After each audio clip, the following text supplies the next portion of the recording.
Pulanglah ke rumahmu kepada orang-orang sekampungmu dan beritahukanlah kepada mereka segala yang telah diperbuat Tuhan atasmu, dan ceritakanlah bagaimana Ia telah mengasihani engkau. Halo semuanya, salam inspirasi. Jumpa kembali bersama saya, Bruder Lau FTC.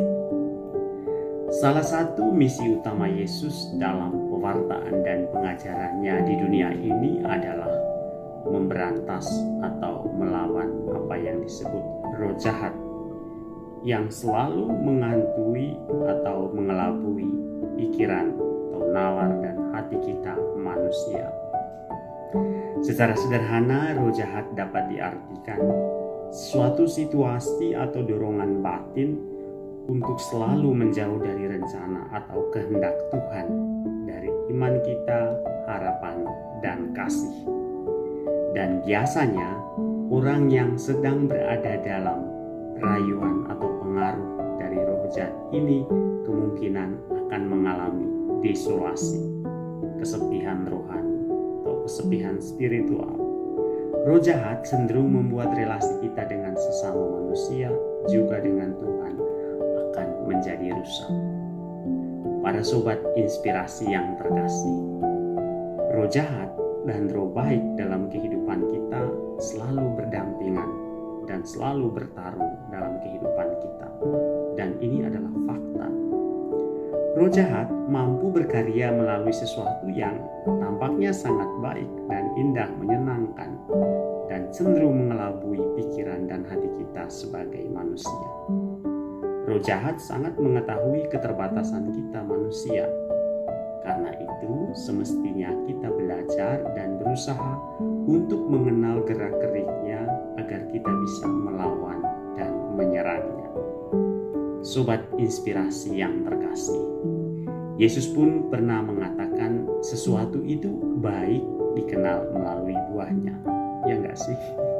Perlu disadari juga bahwa mengenal roh baik dan roh jahat itu bukanlah hal yang mudah bagi kita.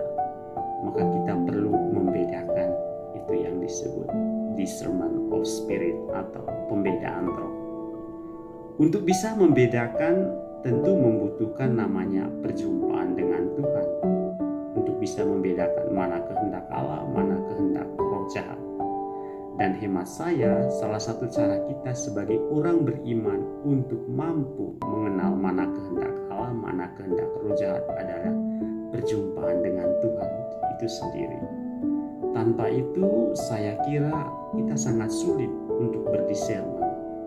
Kita harus memiliki intimitas personal atau kedekatan secara personal dengan Tuhan sendiri agar kita bisa mampu dan tahu membedakan mana kehendak Allah, mana kehendak manusia, dan mana kehendak roh jahat.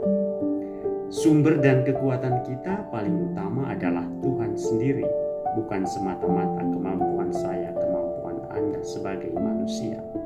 Mengapa? Ya karena kita terbatas dalam banyak hal. Maka doa, relasi personal dengan Allah menjadi hal yang mutlak dan menjadi poin penting untuk mengenal gerak-gerik kehendak roh baik dan roh jahat.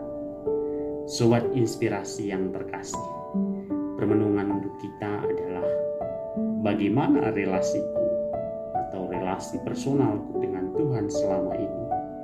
Sudahkah aku atau Anda membangun relasi dengan Allah? Ataukah relasiku selama ini sebatas rutinitas saja, sekedar formalitas atau ritme gitu ya? Dan beranikah aku berubah untuk setia dan komitmen untuk membangun kedekatan secara personal dengan Allah? Dan apa usaha konkret yang aku lakukan untuk membangun relasi dengan Tuhan sehingga aku mampu membedakan mana roh baik dalam hidupku, mana roh jahat, mana kehendak baik, mana kehendak yang tidak baik. Salam inspirasi, Tuhan memberkati.